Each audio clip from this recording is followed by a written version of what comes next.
my friend group and most of the groups that I ride in, GMRS is the way to go as far as communication between the rigs. I have used this device from Wouxun off a two-way radio for a couple of years now. It is the Wouxun's KG-935G. They came out with an updated one a year ago or so, but this has done everything I needed it to do and then some. I normally have an earpiece that I put in here. So whenever I'm in my Tacoma,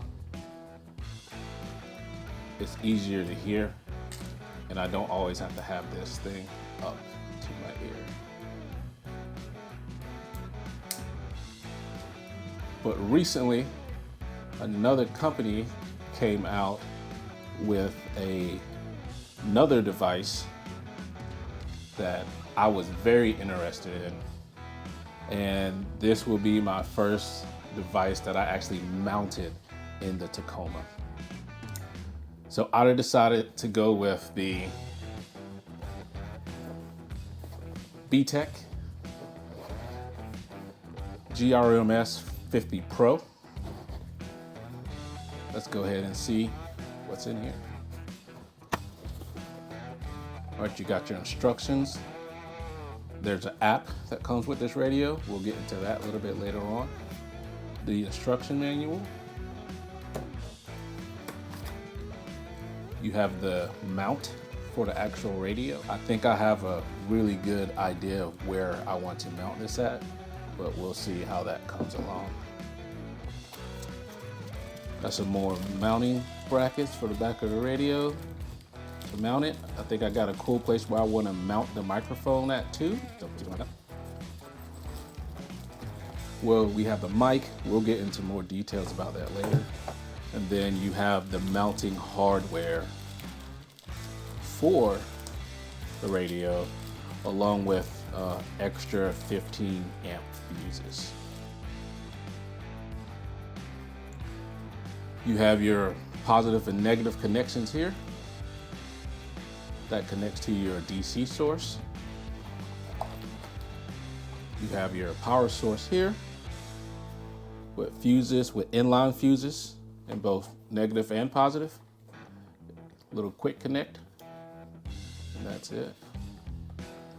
I have an interesting way that I'm going to wire this into the truck. And then you have the main unit.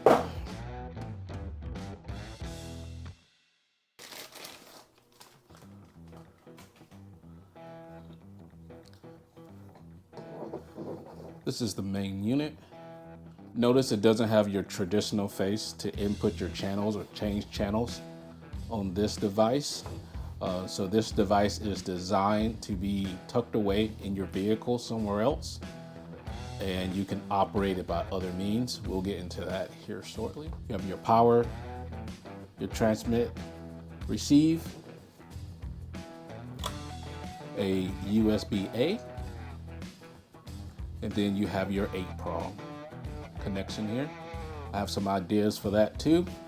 I'll have to get with the manufacturer to see if it's gonna work. You have your connection here for your antenna.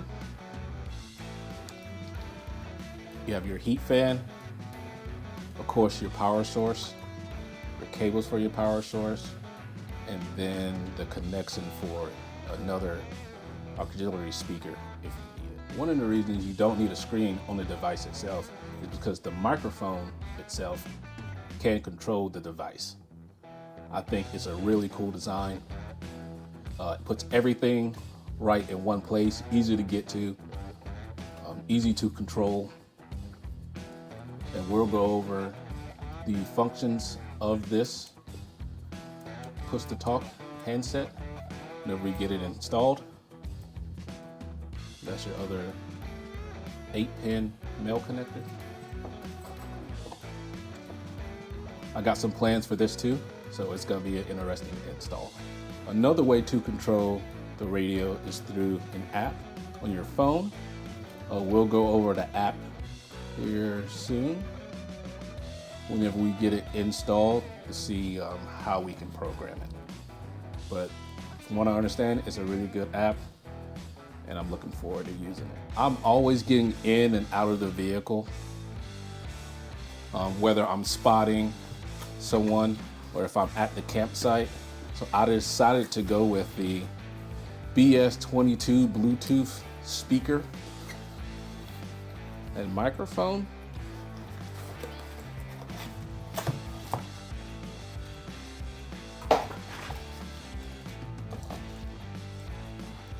You have your belt clip,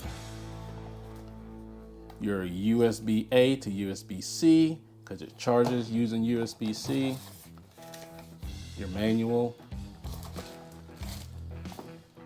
and the actual hand mic itself. Notice this one doesn't have a screen on it, so controlling it might be a little bit more difficult, but I think we'll still make it work. And from what I understand, this can stretch out about 65 feet. So being able to reach back and communicate with the main radio should be easy enough. So we have the charge port,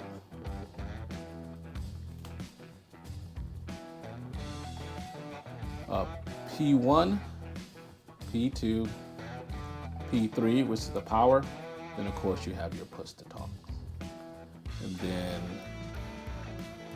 we'll do the toggle, and this is channel up, channel down, I believe, but we'll go over the details later with this. I also got a antenna.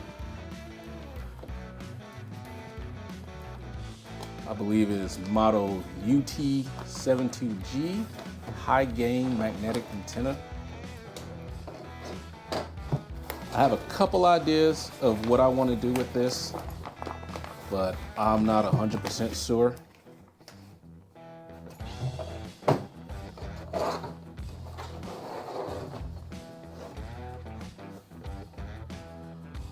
Pretty nice antenna. From what I understand, there are some better ones out there for this radio.